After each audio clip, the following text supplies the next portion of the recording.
Africa ஒரு பறந்து விரிந்த காட்டுத்தனமான கண்டம். இங்க பல வகைப்பட்ட முரட்டுத்தனமான வாழ்விடங்களை பார்க்க முடியும். இங்க உயிர் பிழைக்கிறது சுலபம் இல்லை. ஆனா சில இனங்கள் இங்கேயும் வாழ கத்துக்கிட்டு இருக்குங்க. அது பாம்புகள், நீர் இல்லாத பாலைவனம், அடர்ந்த காடுகள், அப்புறம் நெரிசலான சவானாஸ் வரைக்கும் இதுங்க எல்லா இடத்துலையும் வாழுதுங்க. ஆப்பிரிக்க பாம்புகள் உயிர் பிழைப்புல வல்லுநர்களா இருக்கு. இந்த பூமியோட காட்டுத்தனமான கண்டங்கள் ஒன்னோட ஒவ்வொரு மூலையிலையும் இதுங்க எப்படி ஆதிக்கம் செலுத்துதுங்கிறத பத்தின கதை தான் இது. பறந்து விரிஞ்ச சவானாஸ் கிட்டத்தட்ட பாதி ஆப்பிரிக்க கண்டத்தை கவர் பண்ணியிருக்க. இந்த கண்டத்தோட மிக பிரபல சவானாவான செரங்கெட்டியில வெட் சீசன் தொடங்க போகுது. பூமி வறண்டு இருக்கு. உணவு அபூர்வமாக தான் கிடைக்குது. மழை காலத்துக்காக உயிரினங்கள் காத்துட்டு இருக்கிற நேரத்தில் உணவுக்கான சின்ன வாய்ப்பை கூட அதுங்க தவற விடாதுங்க. ஆப்பிரிக்காவோட புல் நிலங்கள் இந்த பூமியோட ரொம்ப வளமான நிலங்களா இருக்கு. இந்த பூமியில வேற எங்கேயும் காணப்படாத பெருந்திரளான உயிரினங்களுக்கு இது உயிர் தருது. பெரிய பெரிய உயிரினங்கள் தான் நம்ம கண்ணுக்கு தெரியறதா இருந்தாலும் கொஞ்சம் கூர்ந்து புற்களுக்கு கீழே பார்த்தா மற்ற உயிரினங்களும் இங்க உயிர் பிழைக்கிறத பார்க்க முடியும். கிட்டத்தட்ட 600 பாம்பு இனங்கள் ஆப்பிரிக்கால வாழுது. இன்னைக்கு சில மாசங்கள் ஏற்பட்ட வறட்சியினால உருவான பசியோட ஒரு உயிரினம் வெளியே வந்திருக்கு. பிளாக் மாம்பா உலகத்தோட ரொம்ப வேகமான நிலப்பாம்பா இருக்கு. ஆப்பிரிக்காவோட ரொம்ப கொடிய பாம்பும் இதுதான்.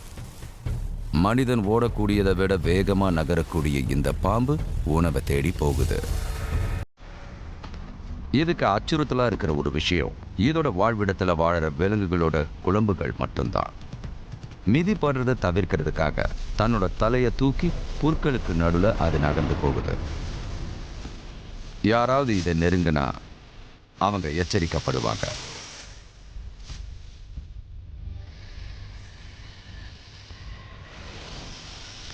பிளாக் மாம்பா வாயை திறந்ததுன்னா அது பயங்கர கருப்பா இருக்கும்.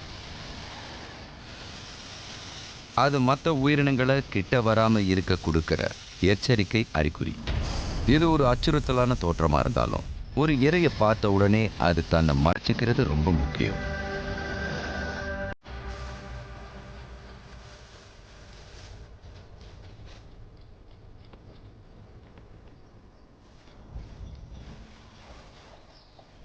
வலையிலிருந்து வெளியில வந்த ஒரு எலியோட வாசனைய பிளாக் மாம்பா உணருது.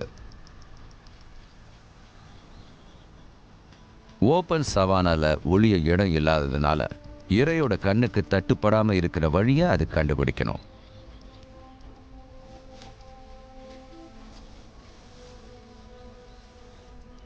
பூமியில நகரக்கூடிய அதே திறனோட மர உச்சிகள்ல நகரக்கூடிய இது ரகசியமா விதானத்துல நகர்ந்து போகுது. இரையை பிடிக்க ஒரு கச்சிதமான வான்டேஜ் பாயிண்டை தேடுது. கீழே இருக்கிற எலிக்கு அது மேலிருந்து கவனிக்கப்படுறது தெரியாது.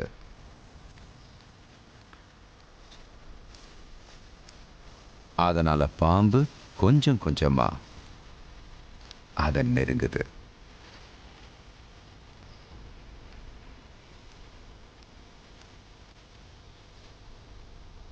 ஒரு கட்டத்தில் ஒரு கச்சிதமான ஆம்புஷ் பொசிஷனை அடையுது.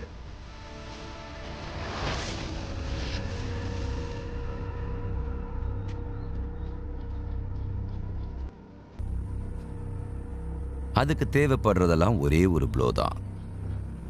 பிளாக் மாம்பாவோட 2 துளி விஷம் மட்டுமே மனித அளவுக்கு இருக்கிற ஒரு உயிரினத்தை கொன்னுடும்.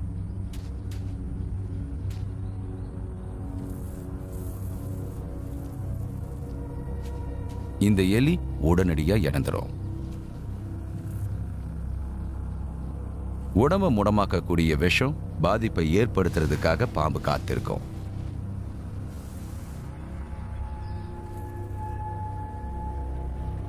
அது எலி உயிரோட இருக்கான்னு சோதிக்குது. அதுக்கப்புறம் அதோட விருந்த சுவைக்க ஆரம்பிக்குது.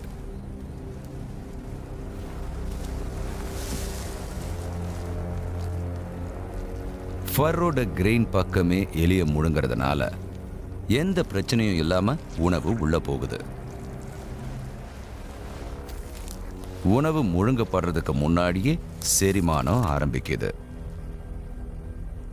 பாம்போட விஷத்துல இருக்கிற என்சைம்ஸ் எலிய செரிக்க ஆரம்பிக்கும்.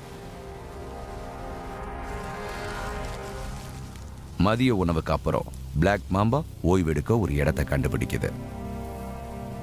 அது அங்கேயே இருந்து சூரியனோட வெப்பத்தை பயன்படுத்தி செரிமானத்தை வேகப்படுத்தும். இந்த அளவு இருக்கிற உணவு இந்த பாம்புக்கு பல வாரங்களுக்கு போதுமானது. ஆனா சாப்பிடுறதுக்கான இன்னொரு வாய்ப்பு எதிர்பார்த்ததை விட வேகமா வரலாம். மேகங்கள் எல்லாம் ஒன்னா கூடி சமவெளி முழுக்க இடி மின்னல் எதிரொலிக்குது.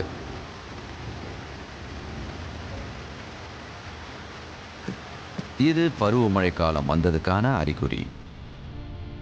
வறண்ட சவானா திரும்பவும் நனையுது. இது கூட்டங்கள் திரும்பவும் நகர ஆரம்பிக்கிறதுக்கான ஒரு நிகழ்வு. செரெங்கெட்டி மாரா ஈகோசிஸ்டம் நெடுக 10 லட்சத்துக்கும் அதிகமான உயிரினங்கள் தொடர்ந்து இடப்பெயர்வில் ஈடுபடுது. இதை த கிரேட் மைக்ரேஷன் சொல்லுவாங்க. நீரையும் புற்களையும் தேடி போற வில்டே பீஸ்ட் கூட மற்ற விலங்குகளும் சேர்ந்துக்குது.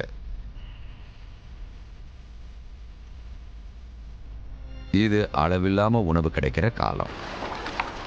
இங்க மேய வர தாவர உண்ணிகளுக்கு மட்டும் இல்லாம மாமிச உண்ணிகளுக்கும் சேர்த்துதான். சவானாவோட ரொம்ப பெரிய ரெப்டைல்ஸான முதலைகள் இந்த நதியில ரோந்து போகுதுங்க.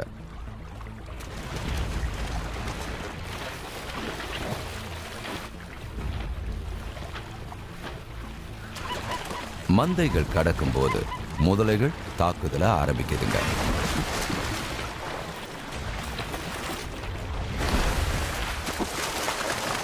கிடைக்கிற விருந்த முதலைகள் விடுறதா இல்ல.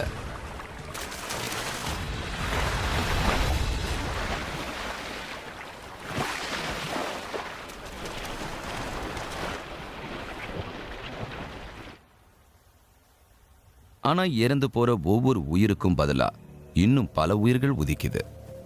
நல்ல காலங்கள் இனப்பெருக்கம் செய்யறதுக்கான வாய்ப்பு.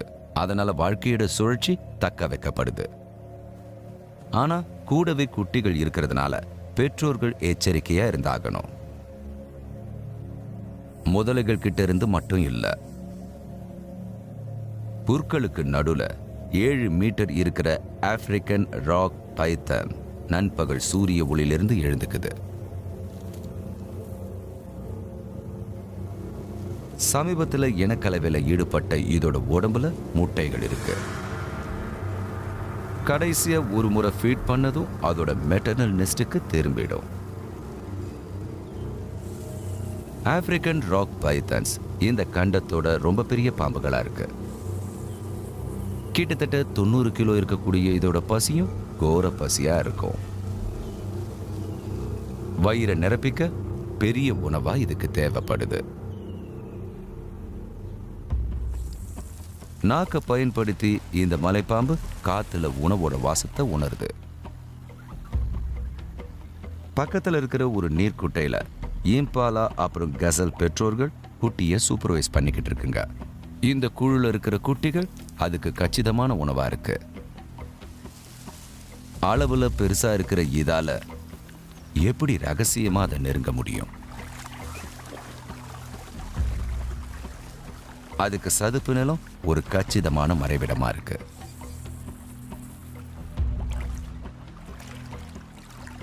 அது நெருங்கிறத அதோட இலக்கு கவனிக்கல. இருந்தாலும் டைமிங் தான் எல்லாமே. அது வேகமா நகர்ந்துட்டா இரை பயந்து ஓடிடலாம். சாப்பிட்றதுக்கான வாய்ப்பையும் அது இழந்துடும். வெற்றி வாய்ப்பை அதிகப்படுத்த முழுமையா அதை முழுங்க முடிவு பண்ணுது. திறமையான ஸ்விம்மரான இதால தண்ணிக்கடியில பல மணி நேரங்கள் காத்திருந்து கச்சிதமான நேரத்தில் தாக்குதல் நடத்த முடியும். அது உடம்ப சுருட்டி இரையை தேர்ந்தெடுக்கிறதுக்காக மேற்பரப்புக்கு வருது. குழுவோட வெளிவட்டத்தில் ஒரு இளம் கசல் இருக்கு.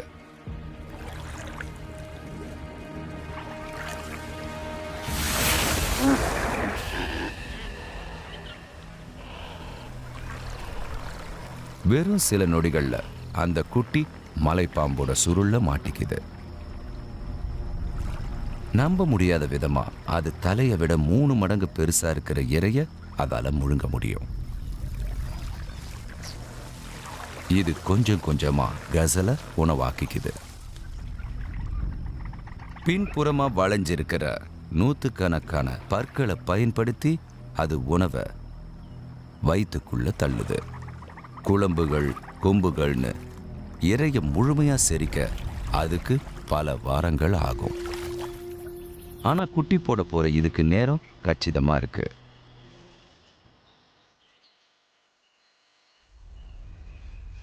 கிட்டத்தட்ட 1 மாசம் கழிச்சு பெண் பாம்பு முட்டையை போட தயாரா இருக்கு. இந்த உணவுல அதுக்கு கிடைச்ச சக்தி வாழ்க்கையோட ரொம்ப முக்கியமான நேரத்தை கடக்க இதுக்கு உதவும். அதுதான் தாய்மை.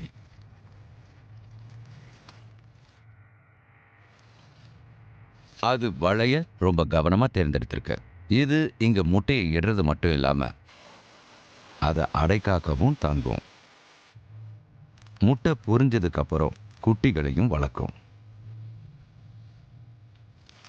இந்த பூமியில குட்டிகள் பிறந்ததுக்கு அப்புறமும் கவனிச்சுக்கிற ஒரே முட்டை போடுற பாம்பு இதுதான்.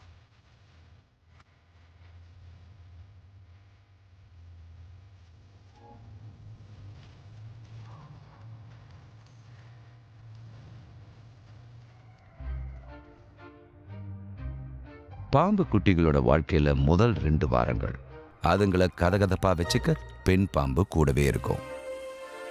கொஞ்ச நேரம் வெயில்ல இருந்து தன்னோட எனர்ஜி அதிகப்படுத்திக்கிறதுக்காக அது வெளியில போகும். குட்டிகளை வளர்க்கறதுல பெண் பாம்பு 40% உடல் எடையை இழக்கும். ஆப்பிரிக்கன் ராக் பைத்தன் ஏன் தன்னோட குட்டியை பராமரிக்குதுன்னு யாருக்குமே தெரியாது. ஆனா இதுக்கு காரணம் அது வாழ்விடத்தோட குளிர்ந்த வானிலையா இருக்கலாம்னு நம்பப்படுது.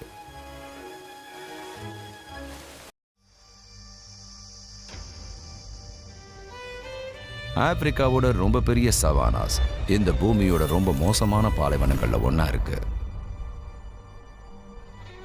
இங்க நாமிப்ல முடிவில்லாத மணல் கடலை சந்திக்குது. இங்க உயிர்கள் வாடுறதுக்கான வழி இருக்கிற மாதிரியே தெரியல.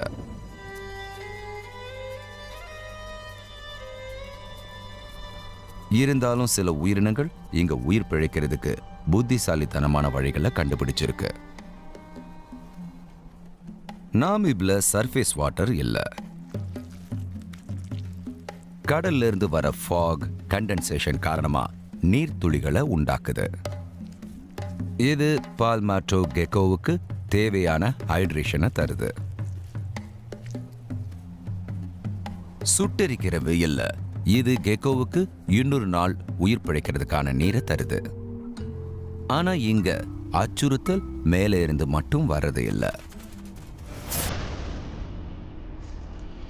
ஒரு பெரிங்கேட் டெசர்ட் ஆடர் தாக்குதல் நடத்துது.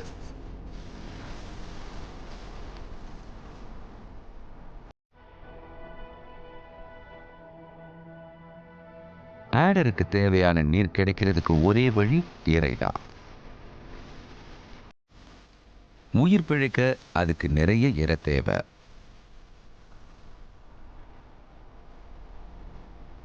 நாளோட உச்சத்துல வெப்பம் 50 டிகிரிஸ அடையும்.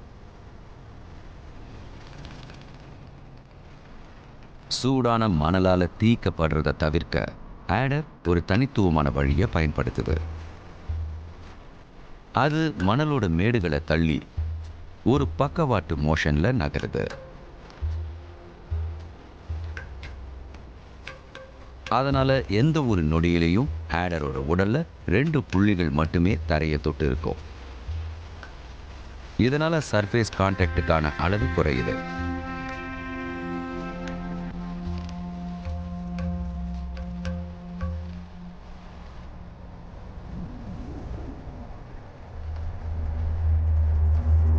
ஒரு ஷவர் ஸ்னவுட்டட் லிசர்டும் அதே யுக்தியோட வெளியே வருது. வெயில்ல தீக்கப்படாம இருக்க அது வேகமா ஓடுது. இருந்தாலும் அதோட தடங்கள் கவனிக்கப்படாம இல்லை. இந்த ஆடர் தாக்குதலுக்கு தயாரா இருக்கு. சைட் டு சைடு உடம்ப நகர்த்தி மணலுக்கு அடியில ஒளிஞ்சுக்குது.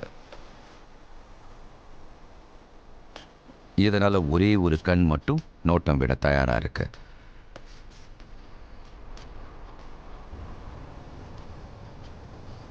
ஆடர் பொறுமையா காத்திருக்கு.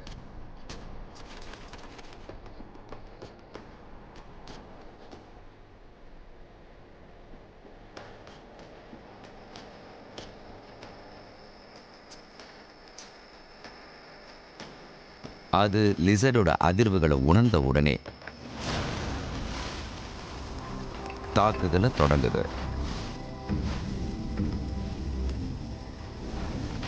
ஆடர் சைட்டோடாக்சிக் விஷத்தை ரிலீஸ் பண்ணுது. இது மற்ற விஷம் மாதிரி கொடூரமானதா இல்லைனாலும் இரைய முடமாக்க இது போதுமானது. ஆடர் அதை விழுங்கும் போது லிசர்ட் உயிரோட இருக்கும். டெசர்ட் கெக்கோஸை விட அதிக அளவு தண்ணீர் இருக்கிற இந்த லிசர்ட் ஒரு முக்கியமான நீர் ஆதாரம். நாள் முழுக்க ஆடரை திருப்தியா வைக்க இது போதுமானதா இருக்கு.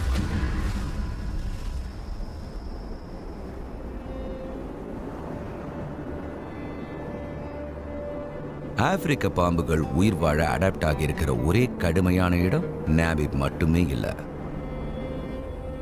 தெற்குல சவானாஸ் சாண்டி பிளைன்ஸோட மெர்ஜ் ஆகிற இடத்துல கிரேட் கலஹாரி இருக்கு. இதை லேண்ட் ஆஃப் தர்ஸ்ட்னு சொல்லுவாங்க. இந்த பரந்த செமி ஆரிட் பிளைன்ஸ்ல இறை அபூர்வமா கிடைக்கும். ஆனா கேப் கோப்ரா ஒரு தனித்துவமான வாய்ப்பை முடிஞ்ச அளவுக்கு தனக்கு சாதகமா பயன்படுத்திக்குது.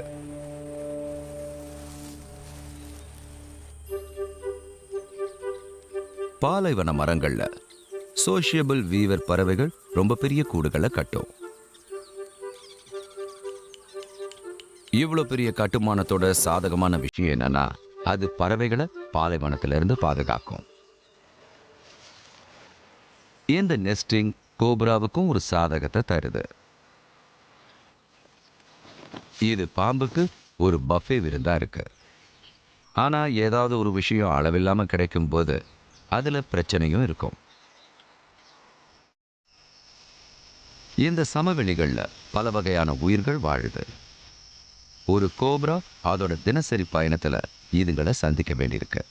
ஒரு ஆமையோட மிச்சங்களை அனுபவிச்சுக்கிட்டு இருந்த பெண் சிங்கம் பாம்பை கவனிக்குது. இது நேரத்தை வீணடிக்கிற அளவுக்கு பெரிய உணவு இல்லை. ஆனா கோப்ரா அதை அச்சுறுத்த செய்யற முயற்சி சிங்கத்துக்கு விளையாட்டா இருக்கு. இது ஒரு சுவாரஸ்யமான ஆட்டமா இருக்கலாம். கோப்ரா அதுக்கு கடைசியா ஒரு எச்சரிக்கையை விடுக்குது, அப்புறம் தொடர்ந்து போகுது. ஆனா பெண் சிங்கத்துக்கு விளையாட்டு முடியல. ஒரு வழியா கோப்ரா கடந்து போக வழிவிடப்படுது. இப்போ அது உணவை தேடி போகலாம். சோஷியபிள் வீவர் நெஸ்டுக்கு உள்ள பல தலைமுறைகள் சேர்ந்த பறவைகள் டசன் கணக்கான சேம்பர்ல வாழுது. இப்போ இதுக்கு இருக்கிற ஒரே சவால் எங்கிருந்து விருந்த ஆரம்பிக்கணுங்கிறது தான்.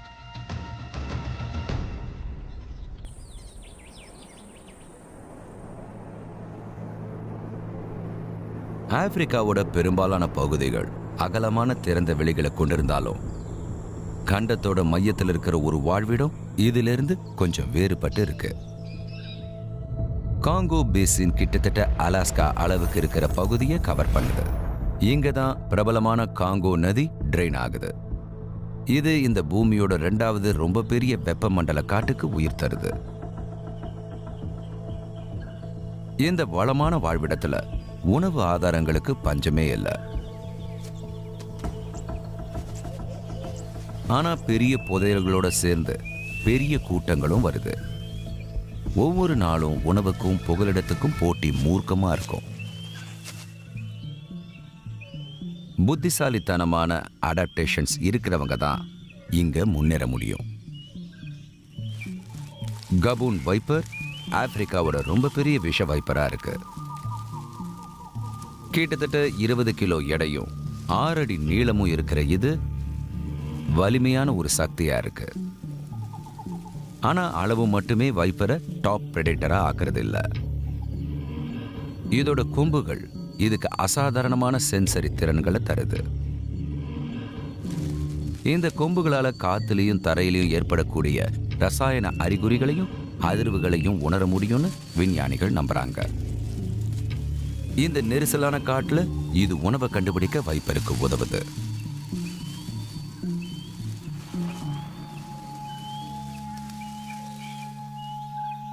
ஆனா இந்த வேட்டை விலங்குக்கு இருக்கிற ஒரே ஆயுதம் கொம்புகள் மட்டுமே இல்ல. இந்த வைப்பரோட விஷப்பல் எந்த ஒரு விஷப்பாம்போட பல்லை விடவும் பெருசா இருக்கும். ஊசி மாதிரி வளைஞ்சு 1 இன்ச் நீளம் இருக்கிற இத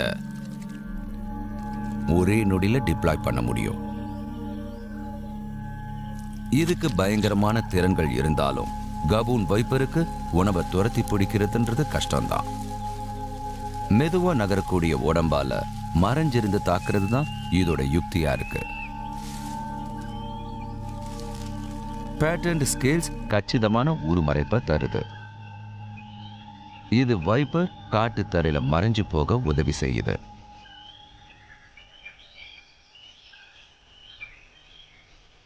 இப்போ ஒரு உணவு கடந்து போற வரைக்கும் அது காத்திருந்தா போதும். நேரம் கச்சிதமா இருக்கு. ஒரு கோயில் வெளியில வருது. புதர்கள்ல ஏதாவது பூச்சிகள் கிடைக்குமான்னு தேடுது. பறவை நகர்ந்து போகும்போது வைப்பர் அதோட அதிர்வுகளை உணருது. இருந்தாலும் அது அசையாம இருக்கு. இரை கிட்ட வர்றதுக்காக காத்திருக்கு.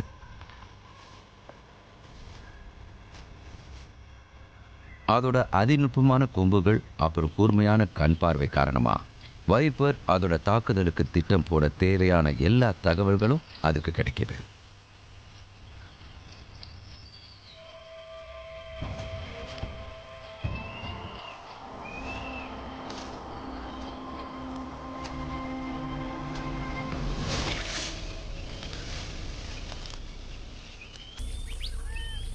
தாக்குதலோட வேகத்திலிருந்து கோயிலால தப்பிக்க முடியாது.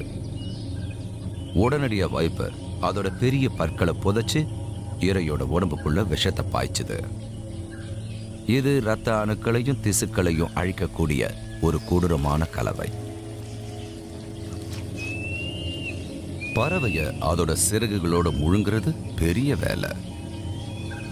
இதை செய்ய வைப்பர் எலாஸ்டிக் மாதிரி இருக்கிற அதோட வாயை முழுமையா திறக்குது.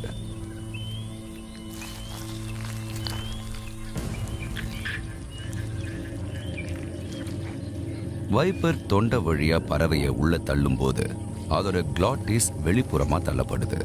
இதனால சாப்பிடும் போது அதுக்கு தேவையான ஆக்சிஜனும் தடை இல்லாம கிடைக்குது.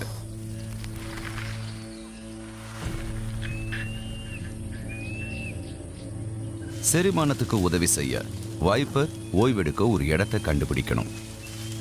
அதோட உடம்பு உணவை ப்ராசஸ் பண்றதுக்காக ரிசோர்சஸை டைவர்ட் பண்ணும்.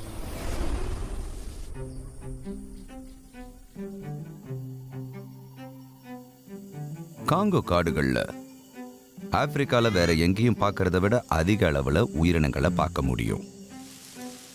இங்க அதிக அளவுல உயிரினங்கள் வாழறதுனால பிரைவசிக்கு இடம் இல்லை.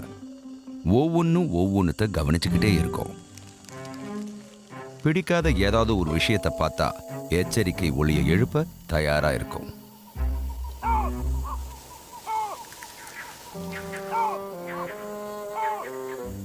இந்த பால் பைத்தான் அதோட பிரைமேட் நெய்பர்ஸோட கவனத்தை ஈர்த்திடுச்சு. இயற்கையாவே கூச்ச சுபாவம் கொண்ட பால் பைத்தனுக்கு கவனிக்கப்படுறது பிடிக்காது. அதிர்ஷ்டவசமா இந்த சூழ்நிலையை தனக்கு சாதகமா பயன்படுத்திக்க ஒரு வழி அதுகிட்ட இருக்கு. அது ஒரு இறுக்கமான பந்து மாதிரி சுருண்டுக்குது. தான் ஆபத்தில்லாததுன்னு காட்டிக்கிறதுக்கு இது ஒரு சதி திட்டம். ஃபினிஷிங் டச்சா அது தன்னோட தலையை மடிச்சுக்குது. இந்த வடிவத்துல மலைப்பாம்பை பார்க்க ஒரு இலை குவியல் மாதிரி தான் தெரியும். கொஞ்சம் அதிர்ஷ்டம் இருந்தா அதை கொடுமைப்படுத்துறவங்களும் அப்படித்தான் நினைப்பாங்க.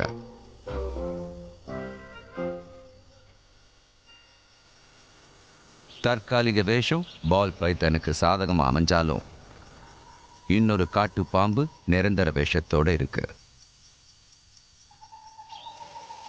பார்க்கறதுக்கு ஒரு குச்சி மாதிரி இருக்கிறதுனால தான் இதை ட்விக் ஸ்னேக்னு சொல்றாங்க. கிரிப்டிக் கொலரேஷனும் பட்டம் மாதிரியான செதில்களும் சேர்ந்து விதானத்தில் நகர்ந்து போற இதை கண்ணுக்கு தெரியாத விஷயமா மாத்துது. ஆனா இந்த பெண் பாம்பு கிளைகளுக்கு நடுவில் தேடுறது உணவை இல்லை. அது இந்த உயரத்தை தரையை முழுசா பார்க்கறதுக்கு பயன்படுத்திக்கிது. கடந்து போற எதுவும் இது கிட்ட இருந்து தப்பிக்க முடியாது. இது சூரிய குளியல் போட்டுட்டு இருக்கிற ஒரு ஸ்கிங்க பார்க்குது.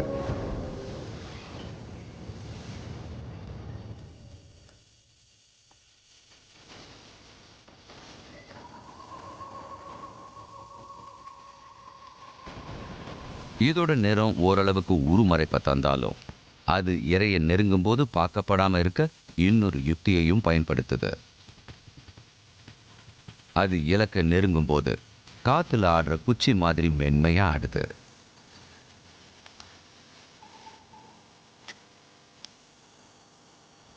பாம்பு தாக்குதலுக்கு தயாராகுது. அதோட உருமறைப்பும் நடனமும் அது மறைஞ்சிருக்கிறத உறுதி செய்யுது.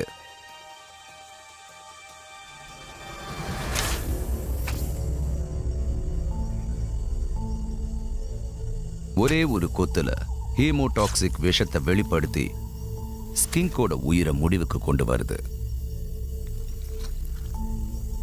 ஒரு நிஜமான மர நிபுணரான இது கிளையில இருந்து தொங்கும் போதே உணவை முழுங்குது.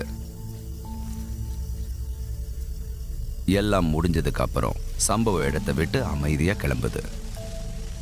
இது ஒரு கச்சிதமான அசாசின். அதோட நெய்பர்ஸால கூட அதை கண்டுபிடிக்க முடியல.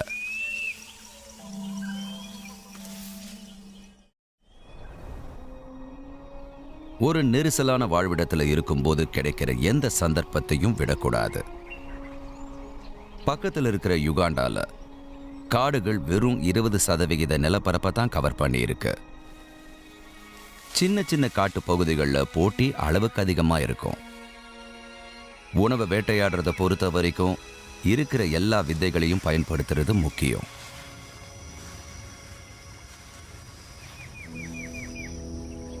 ஃபாரஸ்ட் கோப்ரா ஆப்பிரிக்காவோட ரொம்ப பெரிய கோப்ராவா இருக்கு. கிட்டத்தட்ட 3 மீட்டர் நீளம் வளரக்கூடிய இது ஆதிக்கம் செலுத்துற காட்டு வேட்டை விலங்கா இருக்கு.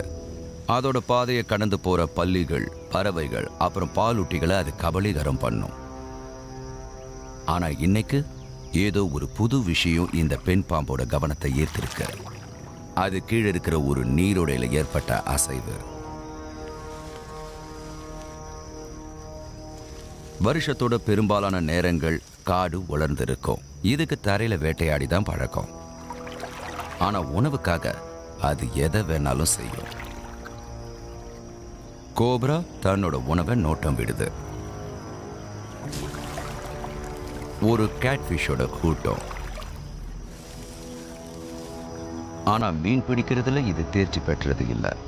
இதை எப்படி பிடிக்கிறதுன்ற வழியை அது கண்டுபிடிக்கணும்.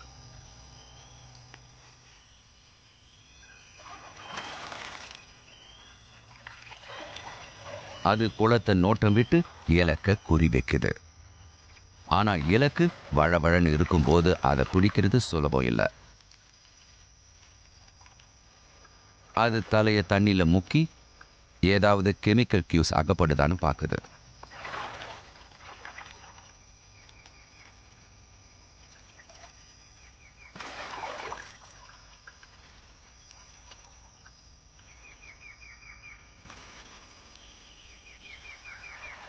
இருந்தாலும் தண்ணில இறைய பிடிக்க முடியுன்ற தன்னம்பிக்கை இதுக்கு இல்லை. அதனால இப்போதைக்கு தண்ணியை குடிக்க முடிவு பண்ணுது. வேற ஏதாவது உணவு கிடைக்குமான்னு தேடி கோப்ரா அந்த இடத்தை விட்டு நகர்ந்து போகுது.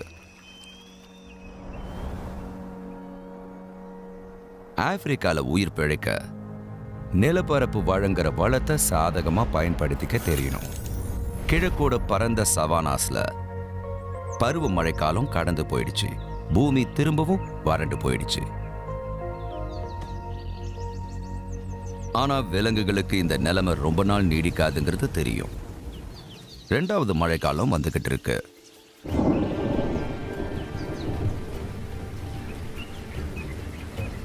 மழை திரும்பவும் சமவெளிகளை மாத்தி அமைக்குது. மேய்ச்சல் விலங்குகள் உடனடியா பசுமையான புற்களை மேயுதுங்க. இந்த முறை மழை குறுகிய காலம்தான் இருக்கும். அதனால கிடைக்கும் போதே அதுங்க புதையலை பயன்படுத்தி ஆகணும். சவானா முழுக்க உயிரினங்கள் கிடைக்கிற நேரத்தை தங்களுக்கு சாதகமா பயன்படுத்திக்குதுங்க. ரோடன்ஸ் ரொம்ப பெரிய அளவுல இனப்பெருக்கம் செய்யுது. ஆப்பிரிக்கன் பவுச்டு ராட் அடிக்கடி வலைய விட்டு போய் உணவை சேகரிச்சு குடும்பத்துக்கு எடுத்துக்கிட்டு வந்து சேரும். ஆனா இந்த மிஷன்ஸ்ல நிறைய ஆபத்தும் இருக்கு.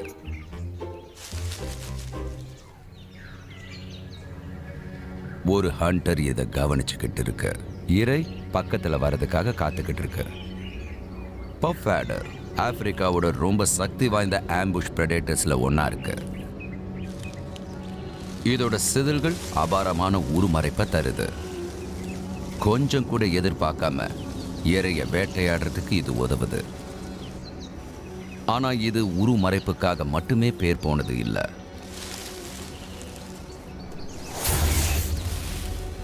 பஃப் ஆடரோட தாக்குதல் மற்ற பாம்புகளோட தாக்குதலை விட மூர்க்கமானது.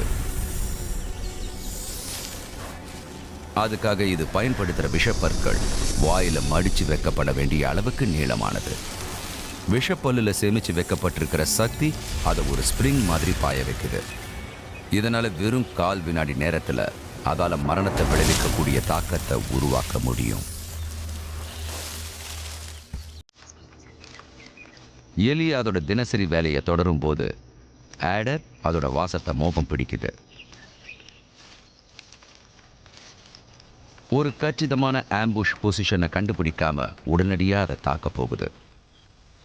ஆகப்படாம இருக்க அது மெதுவா 4x4 மோஷன்ல நகருது.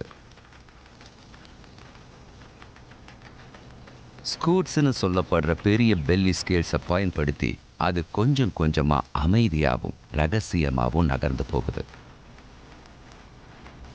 ஆடரோட பக்கவாட்டில் இருக்கிற கீல்டு ஸ்கேல்ஸ் அதுக்கு பிடிமானத்தையும் ட்ராக்ஷனையும் தருது.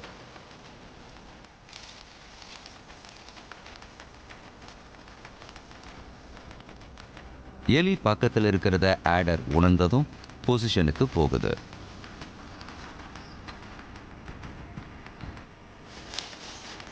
இந்த எலி ஆடரோட ரேஞ்சுக்குள்ள வந்துடுச்சு. அது இன்னொன்னுக்கு இரையாக போறது அதுக்கு தெரியாது. இதுக்கு ஆடரோட உருமறைப்பு மட்டுமே காரணம் இல்லை. சமீபத்தில் விஞ்ஞானிகள் பஃப் ஆடருக்கு ரசாயன உருமறைப்பு திறன்கள் இருக்கிறதையும் கண்டுபிடிச்சாங்க. அதோட வாசனையை மறைக்க முடிஞ்சதுனால இறை அப்புறம் வேட்டை விலங்குகளுக்கும் பஃப் ஆடர் பக்கத்தில் இருந்தாலும் தெரியாது.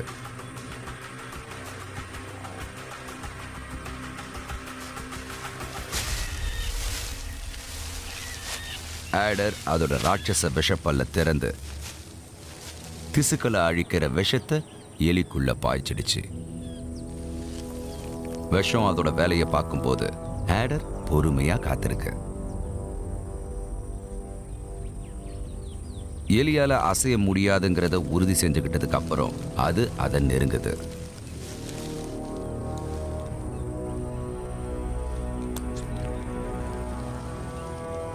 வாய அகலமா திறந்து இறைய முழுமையா முழுங்குது.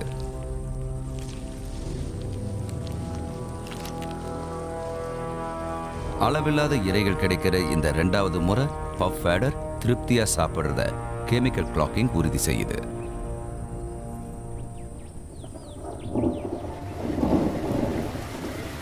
ரெண்டாவது மழைக்காலம் வசந்த காலத்தோட தொடக்கத்தோட ஒருங்கிணையுது. சவானாவோட பறவைகளுக்கு இது இனப்பெருக்கம் செய்யற காலம். அளவில்லாத புல் நிலங்களுக்கு நடுல குடும்பத்தை உருவாக்க இடப்பெயர்வு பறவைகள் ரொம்ப தூரத்திலிருந்து வருது.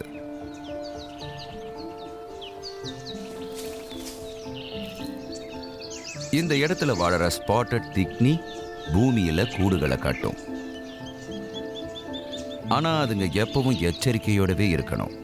ஏன்னா இந்த சமவெளிகள் வெறும் முட்டைகளை மட்டுமே சாப்பிடுற ஒரு பாம்போட வாழ்விடமா இருக்கு. இந்த ஃபீமேல் ரோம்பிக் எக் ஈட்டர் வசந்த கால புதையல தனக்கு சாதகமா பயன்படுத்திக்க வெளியில வருது.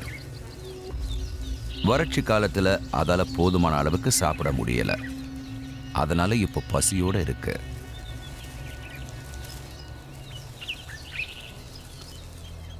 அது சவானாவோட தரையில தேடுது.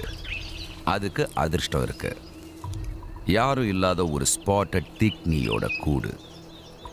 பேரண்ட்ஸ் ரொம்ப நேரம் கூட்ட விட்டு போகாதுங்க. உணவை சேகரிக்க கொஞ்ச தூரம் போயிருக்கணும். பாம்பு சாப்பிடணும்னா அது உடனடியாக வேலையில் இறங்கி ஆகணும்.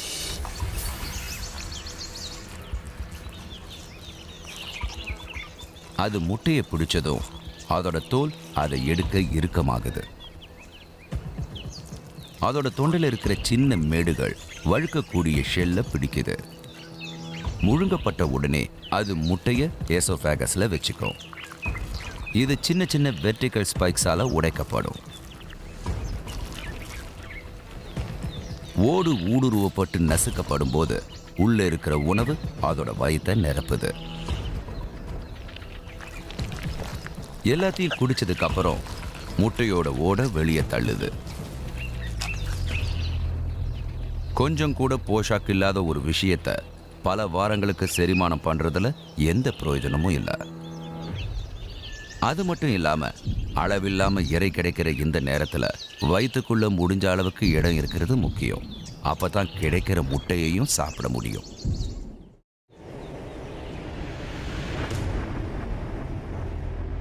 ஆப்பிரிக்க பாம்புகள் தொடர்ந்து மாறிக்கிட்டு இருக்கிற அதுங்க வாழ்விடங்களுக்கு தகுந்த மாதிரி உயிர் பிழைக்க காத்துக்கிட்டு இருக்குங்க.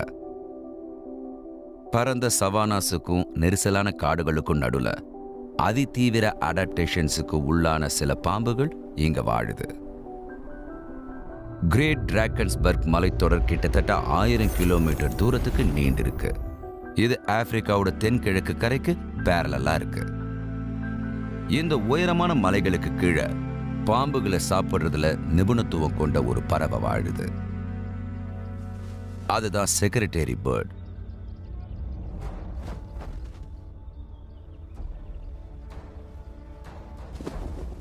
இதோட விஞ்ஞான பெயருக்கு ஆர்ச்சர் ஆஃப் ஸ்னேக்ஸ்னு அர்த்தம். இத ரொம்ப பயங்கரமானதா மாத்துற விஷயம் அதோட பெரும்பாலான வாழ்க்கைய தரையில தான் கழிக்கும்.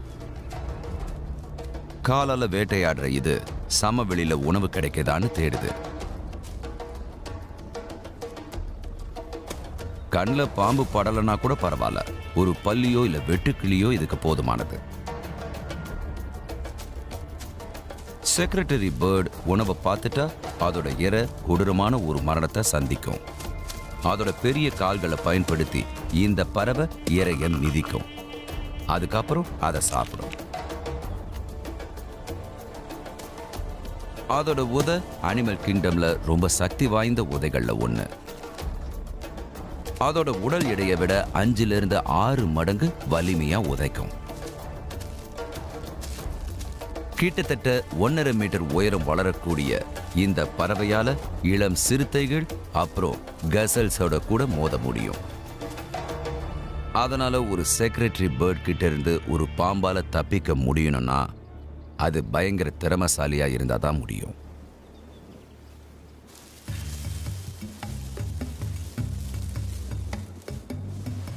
ரிங்கால்ஸ் கோப்ராவுக்கு புத்திசாலித்தனத்தை பத்தி சொல்லி தர வேண்டாம்.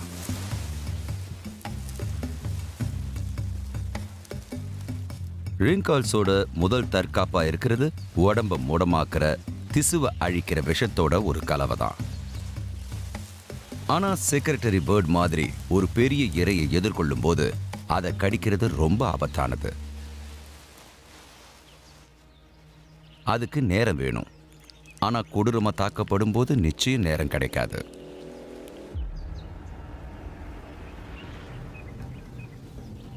முன்னால நிமிர்ந்து பார்க்கும்போது டிஸ்சார்ஜ் ஹோல்ஸ் இருக்கிற விசேஷ விஷப்பற்கள் மூலமா இந்த கோப்ராவால விஷத்தை கக்க முடியும். இதை தாக்க வர உயிரினங்களோட கண்ணை நோக்கி இது குறி வைக்கும். ஒரு நல்ல ஷாட் கிடைக்க கோப்ரா எழுந்து நின்று உடம்ப முன்பக்கமா சுழட்டணும். அது இலக்க அடிச்சிட்டா உடனே கண் பார்வை பாதிக்கப்படும். கண் குருடாகவும் வாய்ப்பு இருக்கு. இது பிரெடேட்டரை துரத்தி அடிக்கும்.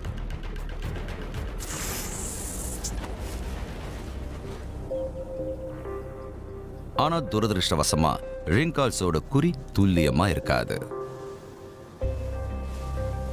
ஆனா அதிர்ஷ்டவசமா இது ஒரு நல்ல பேக்கப் பிளான வச்சிருக்கு.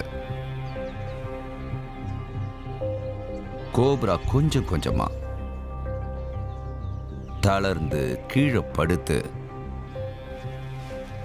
அப்புறம் ரோல் பண்ணி அதோட வாயை அகலமா திறந்துக்கும். தன்னை போலியா செத்த மாதிரி இது காட்டிக்கும். இது ஆஸ்கார் தர வேண்டிய ஒரு நடிப்பு. பிரெடேட்டர்ஸ் இது இறந்துட்டு தான் நினைச்சு வேற ஒரு ஃப்ரெஷ்ஷான உணவை தேடி போகும். அது போனதுக்கு அப்புறம் கோப்ரா கண் விழிச்சு அதோட நாளை நல்லபடியா தொடரும்.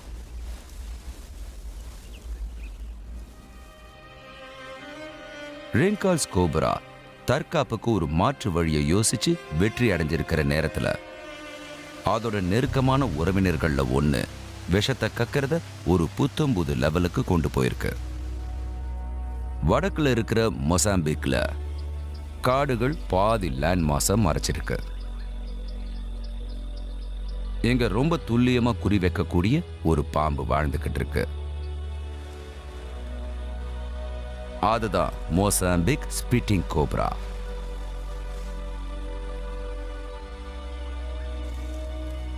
எழுந்து நின்னு துல்லியமா தாக்கக்கூடிய இதை பார்த்து மனிதர்களும் விலங்குகளும் பயந்துதான் ஆகணும். இன்னைக்கு இந்த பெண் பாம்பு உணவை தேடி போகுது. அது ஒரு மார்ஷ் ஃப்ராக ஸ்மெல் பண்ணிடுச்சு. அதுக்கு பிடிச்ச உணவுகள்ல இதுவும் ஒண்ணு. அது வேட்டையாடும் போது இலக்க மட்டுமே குறி வைக்காம அதை கவனிக்கக்கூடிய மற்றதையும் இது பார்த்தாகணும். இங்க மங்கூஸ் வாழுது. அதுங்க மூர்க்கத்தனமா பாம்புகளை வேட்டையாடும்.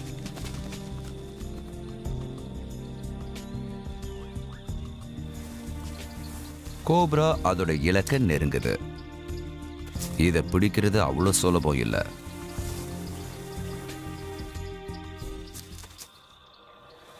அது தவளைய பின்தொடர்ந்து போகும்போது அது பேண்டட் மங்கூஸோட ஒரு கூட்டத்தை கவனிக்குது.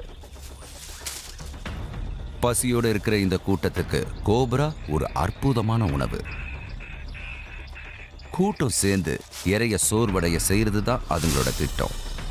இந்த பாம்போட கடி இந்த கூட்டத்தை ஒன்றும் செய்ய முடியாது. இதுங்களுக்கு விஷ எதிர்ப்பு சக்தி இருக்கு. அதனால அது வேற ஏதாவது தந்திரத்தை செஞ்சாகணும். அது எழுந்து நின்று தாக்க வர எதிரிகளோட தலை எங்க இருக்குங்கிறத துல்லியமா கணக்கு பண்ணுது. வினாடியோட 1/5 வேகத்துல அது கண்ணை குறி வச்சு விஷத்தை கக்குது.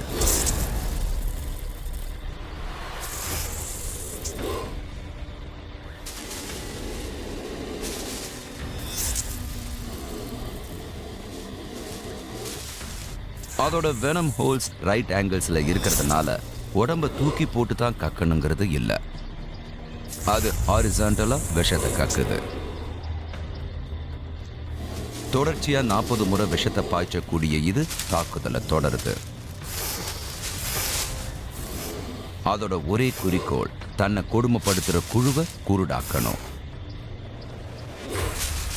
கண்கள்ல பட்டுடுச்சு. கார்னியால ஒரே ஒரு துளி விஷம் பட்டாலும் மங்கூஸ் தாங்க முடியாத வலியை உணரும். ஒரு வழியா இது போகிறதுக்கான வழி கிடைச்சிருச்சு. சுத்தி யாரும் இல்லைங்கிறது உறுதியானதும் அது வேட்டையை தொடருது. அதிர்ஷ்டவசமா மார்ஷ் ஃப்ராக் ரொம்ப தூரம் போகல.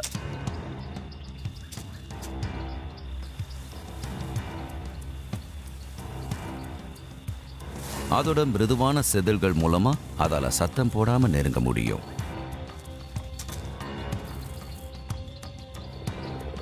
கடைசி நொடி வரைக்கும் அது பார்க்கப்படல.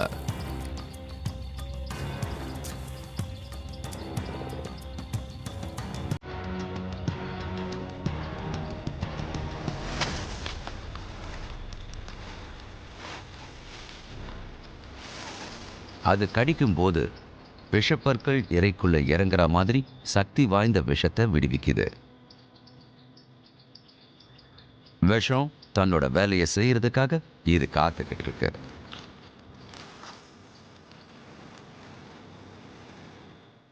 ஒரு வழியா இது வந்த வேலை வெற்றிகரமா முடியுது. இப்போ இது நிம்மதியா சாப்பிடலாம்.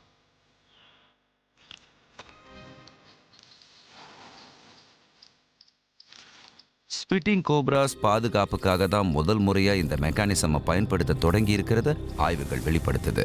விலங்குகள் கிட்ட மட்டும் இல்லாம ஆதி மனிதர்கள் கிட்ட இருந்தும் பாதுகாக்கப்படுறதுக்காக இது உருவாகி இருக்கு.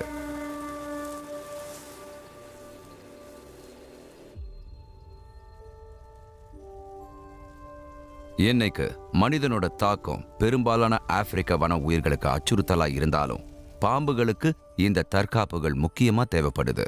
வாழ்விட இழப்பும் மனிதர்கள் பக்கத்துல வாழறதும் எப்பவும் இல்லாத அளவுக்கு பாம்புகள் உயிர் பிழைக்கிறத கடினமாக்குது. சுற்றுச்சூழல் அழிவு காரணமா கிட்டத்தட்ட 20 ஆப்பிரிக்க பாம்பு இனங்கள் அழிவோட விளிம்புலையும் அச்சுறுத்தல்லையும் இருக்கிறது தெரிய வந்திருக்கு. இன்னும் 42 இனங்கள் எக்ஸாட்டிக் பெட் ட்ரேடால விற்கப்படுது. இந்த சவால்கள் மேலும் வளர்ந்துகிட்டு இருக்கிறதுனால ஆப்பிரிக்காவோட பெரும்பாலான பாம்புகள் ஒரு கடினமான எதிர்காலத்தை சந்திக்குது. ஆனா பாதுகாப்பு